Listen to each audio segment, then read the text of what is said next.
Well, we want to take a look at one company in particular here, Porsche, because it doesn't actually sell a lot of vehicles, the car maker, but its margins are so high that for American car dealers, getting a Porsche franchise is like buying a gold mine.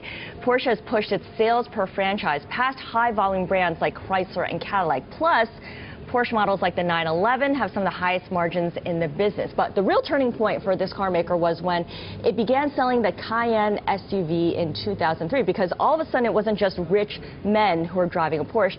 Well-off families could pile the kids into an SUV that went for $60,000. And my favorite moment of Porsche intersecting with pop culture was when Carmela Soprano got a Cayenne in The Sopranos, and she told everyone that she got one. Tony bought one for her, and it was like Cayenne. It was the Cayenne, like the pepper. It was a big, big moment. It became a car for housewives.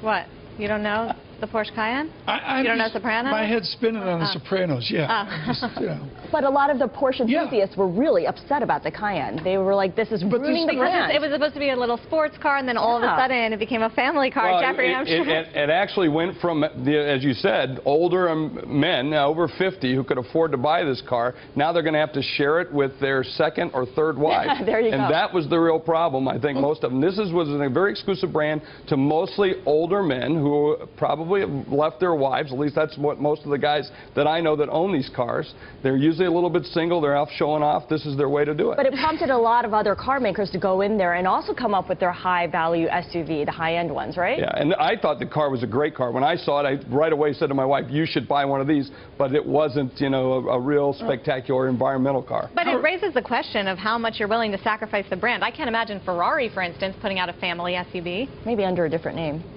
Howard Davidowitz with us. It's about aspirational America. I mean, there's all the cynicism about retail, and it's digital, it's sterile. Baloney. We still want to buy whatever. Absolutely. Nothing's changed is my point. Nothing's changed, and we aspire to things. We're not France down in the dumps. We're a different kind of country.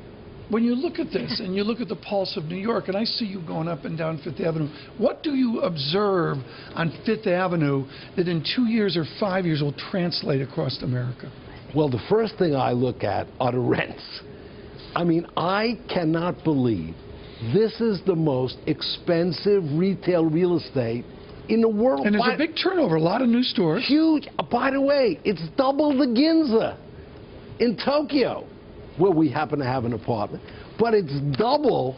The rent on Fifth Avenue is double. I mean, it's astounding. And by the way, the space is being sucked up like crazy. Who's going to win, the high-end individual stores that Sara shops in, or the fancy department stores she wouldn't be caught dead in? Well, the department store is dead in the water. I mean, there's been no growth for 20 years. It's been shrinking for 20 years.